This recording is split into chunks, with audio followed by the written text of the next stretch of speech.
Training camp is less than a week away, and Chennedy Carter finds herself at the center of a storm she can't outrun. Every free agent of note has inked a contract except her, and the league's buzz is dominated by one question. How can a player who averaged 17.5 points per game remain unsigned with camps opening April 27, 2025? Carter's fate now hinges on an incident from last June, when a single off-ball hit on Caitlin Clark came to define her career more than any of her highlights ever did. Tonight, we break down what happened, why her attempt to explain it away has backfired, and what it means for the WNBA's future. Last June, in a regular season matchup between the Chicago Sky and the Indiana Fever, Carter scored a mid-range jumper and immediately veered across the court, not to sprint back on defense, but with clear intent toward Clark. The broadcast angle shows her zigzagging off the ball, lowering her shoulder and meeting Clark square in the chest. Clark went down hard,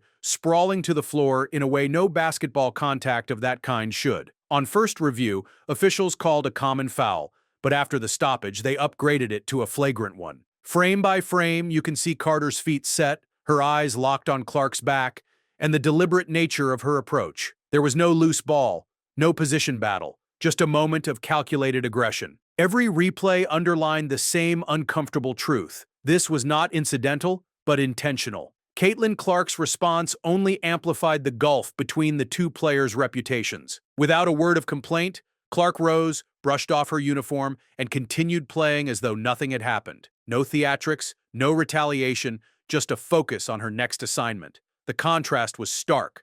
Clark as the embodiment of professionalism, Carter as the poster child for unnecessary aggression. Within minutes, social media exploded. Fans posted side-by-side GIFs of Clark's calm composure and Carter's trench charge. Analysts lamented the message it sent to young women and girls watching, that star opponents could be targeted without consequence. Sponsors and broadcasters, eyeing the league's record attendance and viewership trends, quietly took note that an incident like this could threaten the goodwill they had worked so hard to cultivate. But Carter's controversial on-court behavior has deeper roots. In 2021, playing for the Atlanta Dream, she was suspended indefinitely for conduct detrimental to the team after an altercation that reportedly escalated beyond a heated disagreement. The Dream's management concluded that her actions undermined team cohesion, a rare public condemnation that sent a clear signal across the league. She was traded to the Los Angeles Sparks, and though her scoring talent kept her rostered, whispers about her reliability followed her to every practice. Teammates described her as mercurial, capable of explosive offense one moment and combustible temper the next. Each franchise that took a chance on Carter did so with the understanding that her behavior would need to stay within the invisible boundaries of acceptable physicality. In her much-anticipated interview with streamer Neon, Carter sought to reframe the narrative. She referred to the hit as a little tap, dismissed it as routine trash talk, and even suggested she may have been elbowed in a play before. Those claims fell apart under scrutiny. No footage shows any prior contact from Clark, and viewers responded with collective eye rolls. Carter went on to compare her action to NBA plays involving stars like LeBron James, but the analogy felt forced. Men's league pushing is a far cry from the off-ball ram Carter delivered. When she pivoted to praising Clark as a great player and boasted of her own scoring ability, it came across less as genuine respect and more as PR spin. The same athlete who once downplayed Clark's skill beyond three-point shooting now likened her to a generational talent, a reversal so abrupt it reeked of desperation. Behind the scenes, front offices have spoken through their actions. The Chicago Sky declined to extend Carter a qualifying offer, allowing her to walk into free agency unprotected, an unprecedented move for a team with a guard who averaged nearly 18 points. No other franchise has invited her to training camp or even extended a private workout. An anonymous executive summed up the sentiment bluntly: "We wouldn't touch her with a 10-foot pole." With sponsors scrutinizing every moment of on-court drama and league leadership determined to protect its image, Carter's risk profile has eclipsed her star potential. In an environment where chemistry, character, and brand alignment often trump raw talent, Carter now stands as a cautionary tale. This episode underscores a broader tension in the WNBA's evolution. As viewership and sponsorship deals grow, the league grapples with balancing the hard-nosed competitiveness fans crave and the professionalism that sponsors demand. Carter's attempt to recast her hit as harmless aggression ignored the tangible stakes. Broadcast partners want games free of damaging controversies.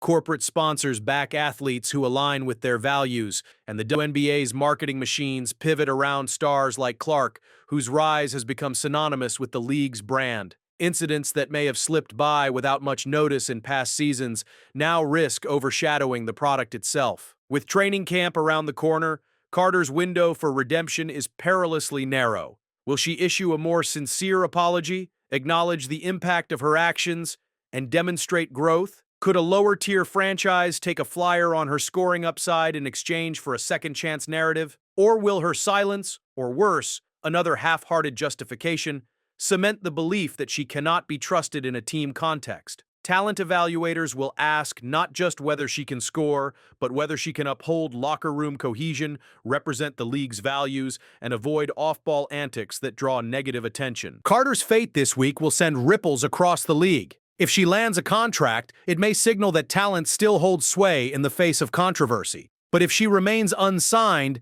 it will mark a watershed moment, proof that the WNBA, in its quest for mainstream credibility, will sideline even gifted scorers who fail to meet the unwritten standards of professionalism. Young players across the country who once saw Carter's aggressiveness as unfiltered passion will now see the price of crossing the line. For Chennedy Carter, the next move is all that matters. Whether she seizes this moment to show accountability or doubles down on deflection will determine if she ever steps on a professional court again. And for the league, the resolution of her saga will define what the WNBA values most: uncompromising talent or unwavering character. The answer will shape the stories we tell, the heroes we cheer, and the future of women's basketball itself. The aftermath of this saga also casts a spotlight on the support systems, or lack thereof, available to WNBA players navigating high-pressure environments. Coaches, veteran teammates, and league leadership all play a role in shaping how athletes handle the emotional highs and lows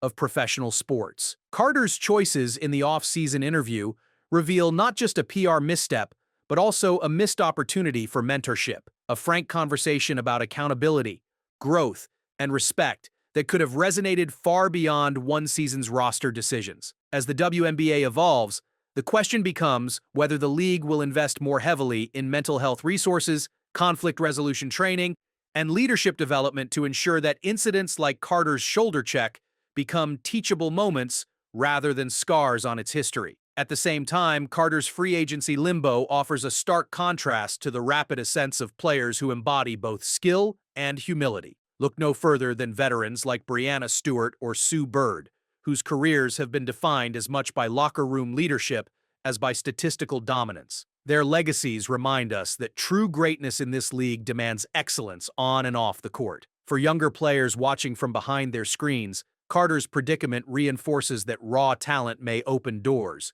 but character decides which doors stay open. In a sport where every pass, play, and press conference is scrutinized, the most valuable players are those who uplift teammates, embrace accountability, and carry themselves with integrity. Ultimately, the Chennedy Carter narrative arrives at a crossroads for the WNBA itself. Will the league double down on prioritizing player behavior and internal culture alongside its push for global visibility? Or will it risk importing talent regardless of temperament in pursuit of highlight reels? As fans tune in to opening night, they'll witness more than just matchups on the court. They'll be watching a league define its identity. Carter's career may hang in the balance, but the lessons from her misstep will echo far beyond any single player, shaping the values and expectations that will guide women's basketball for seasons to come.